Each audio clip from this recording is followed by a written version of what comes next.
Why is anti-fouling paint crucial? To prevent extreme boat fouling. Imagine setting sail on a beautiful day, only to find your boat moving slower than usual and using more fuel than it should. That's often caused by something called marine fouling, which is when sea creatures like barnacles, algae, and weeds stick to the hull below the waterline. This buildup can happen quickly, especially in warm or nutrient-rich waters, and it can turn into a big problem for boat owners. Anti-fouling paint is the main tool used to stop this from happening.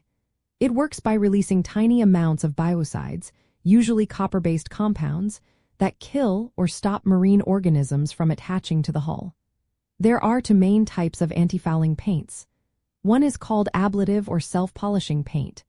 It wears away slowly as the boat moves through water, exposing fresh biocide all the time. This type is best for boats that are used often because it keeps the hull clean with regular movement. The other type is hard or non-sloughing paint. It forms a tough coating that doesn't wear away but gradually loses its biocide power.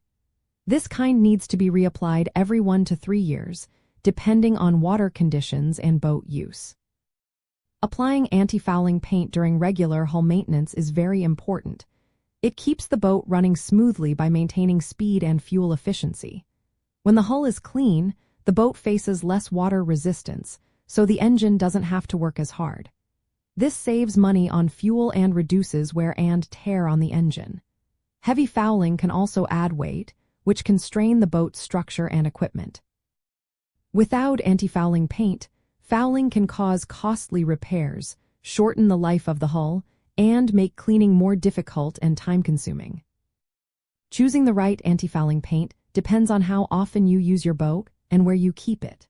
For boats that stay in the water for long periods or are used infrequently, a hard paint might be better. For boats that move often, ablative paint keeps the hull cleaner longer. It's also important to follow the manufacturer's instructions for application. Usually, a good coat takes about 2 to 3 hours to apply, and you should wait at least 24 hours before launching the boat. Repainting should happen every 1 to 3 years, depending on water conditions and the type of paint used. Proper application is key to making anti-fouling paint work well. Before painting, the hull should be cleaned thoroughly to remove old paint, dirt, and marine growth. Sanding the surface helps the new paint stick better. When applying, use a brush or roller to get an even coat, and avoid painting in very hot or humid weather. The cost of anti-fouling paint varies but generally ranges from $20 to $50 per gallon. Most boats need about 1 to 2 gallons, depending on size. Larger vessels may need more, which can increase costs. In the end, anti-fouling paint is a vital part of boat maintenance. It keeps the hull smooth and clean, helping your boat perform at its best. It also saves you time and money on cleaning and repairs. Regularly applying the right type of anti-fouling paint and following proper procedures ensures your boat stays in top shape, ready for your next adventure on the water.